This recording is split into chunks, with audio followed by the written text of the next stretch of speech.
Hello.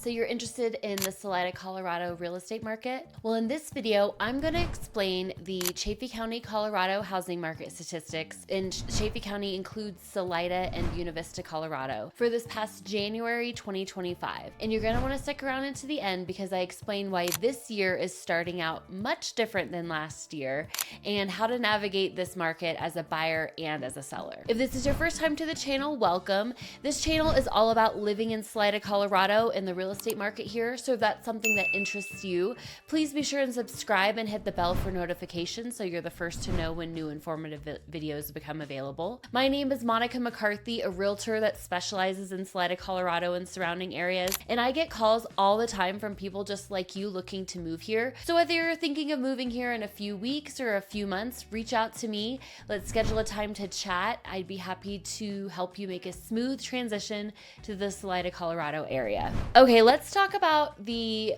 housing market statistics for Chaffee County this past January 2025. Now, a summary for you just at the top of the video now. Our buyer activity increased, our inventory remained pretty low, and our prices increased as well. Now, stick with me. I'm going to dive into the specifics on all of those numbers plus some tips for you.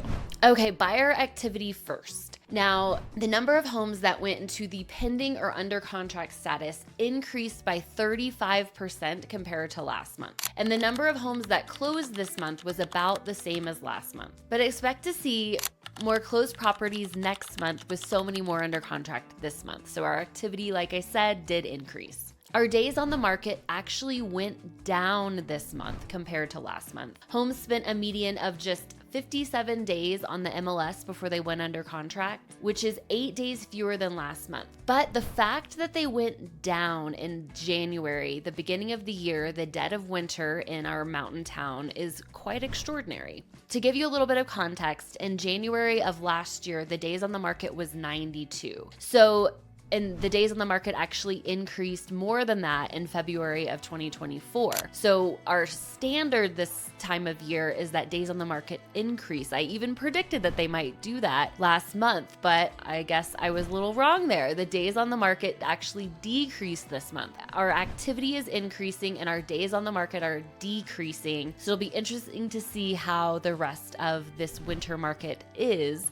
Right now it's showing that things are moving pretty quickly already at the very beginning of 2025. Now to inventory. Sellers brought 42 new listings to the market this past month, and that is 17% more than last month and 7% less than last year. But we ended the month with 141 active listings, which is about the same as what we had last month. So like I said at the top of the video, our inventory is about the same as what it's been, which is a pretty low amount for our inventory here, which means buyers do have fewer options for homes right now in this winter market. Okay, now to price. The median close price for a home in Chaffee County, Colorado this past January 2025 was $689,000, which is 10% more than last year.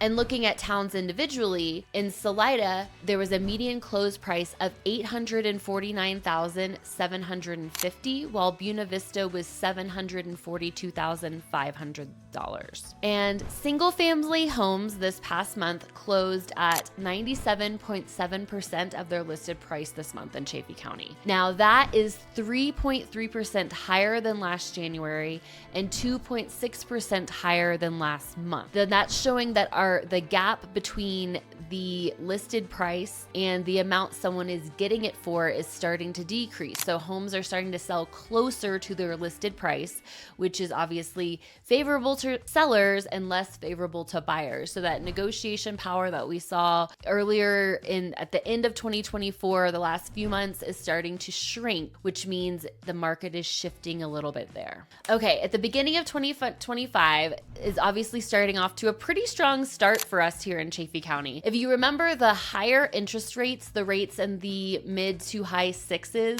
were very new in 2024. So now buyers in the market had over a year to digest and really become acquainted with these interest rates that, as of right now, don't seem to be going down anytime soon, the way things are looking. And you can watch one of my other videos with my preferred lender where we talk a little bit more about that. But ultimately, it's not predicted that rates are going to be going down significantly this year in 2025, perhaps at the end of the year, but not significantly, not enough to really hold off. So now we are in a new year.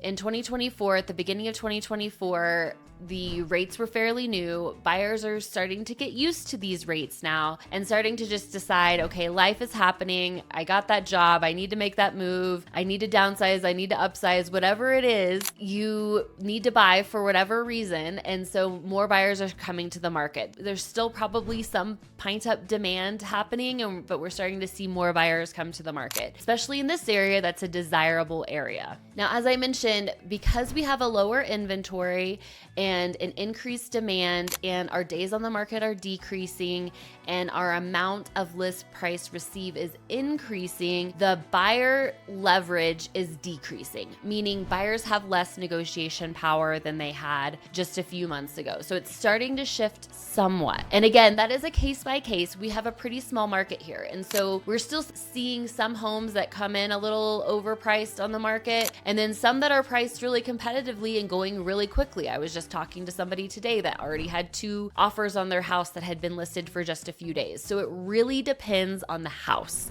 Other homes have been sitting for several months. So this is why it matters to work with somebody who understands this market. But again, it's a case by case basis here, but as a whole, it's starting to shift a little bit to sway towards sellers having a bit of a stronger negotiation power than buyers for the most part. So that's why if you are a buyer in this market, it really makes sense to get all of your ducks in a row. And what I mean by that is get connected with a local mortgage broker or bank who can get you a pre-approval letter. Get that done as soon as possible so you know exactly what you can afford and you can potentially make an offer on a property by knowing what your budget is and having that pre-approval letter. Also, align yourself with a local realtor early. You want to make sure you have somebody looking for you that's on your side, that can advocate for you and show you those homes quickly when they do become available. Sometimes realtors can also let you in on upcoming properties that aren't on the market yet, so you are aware of them before they come on the market and can act quickly that way as well. So align yourself with a local lender, get that pre-approval letter, and align yourself with a local realtor, myself included, who can help you with your buying search right away. Now, if you are a seller looking to enter this market, like I said, we're still at a very low inventory, even for this time of year, but there's starting to be talk of more listings. I know myself included, and I've spoken to many colleagues. We have a lot of sellers that are kind of looking to list in the spring. Over the next few months, we're going to start seeing more properties come on the market. So if you are looking to sell, getting ahead of that competition, you definitely will have stronger leverage, especially if you market it well, stage it well, prepare it well, take good photos, price it well, all of those things that a good realtor will be able to help you with. If you do all of those things ahead of time and you get in the market soon, you do have some good leverage there as a seller. Now, if you have questions about the Chaffee County, Colorado housing market and any of these numbers here or the strategies as a buyer or a seller in this market, please reach out to me. I'm happy to be a resource for you. Again, I'm Monica McCarthy, a realtor that specializes in Salida, Colorado and surrounding areas. All of my contact information is below. Let's schedule a time to chat and I'm happy to help you. Either way, I really appreciate your time watching this video. Thank you so much and have a wonderful day.